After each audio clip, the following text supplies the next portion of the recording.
Hello everyone and welcome to a quick Trello tutorial. In today's video I want to show you how to delete a card in Trello. This is actually quite simple.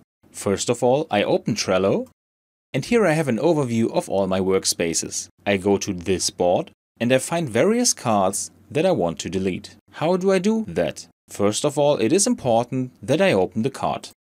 I now find the archive item in the right hand ribbon. If I click on it, the card is now archived. But be careful, it is not yet deleted at this point.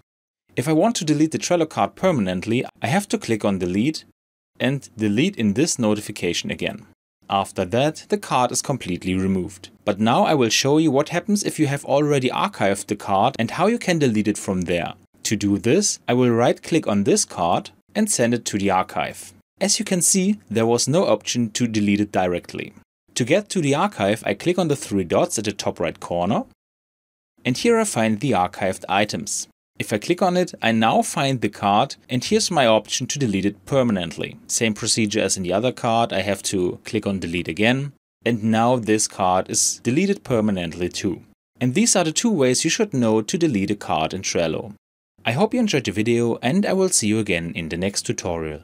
Until then, your tutorial guy. Bye.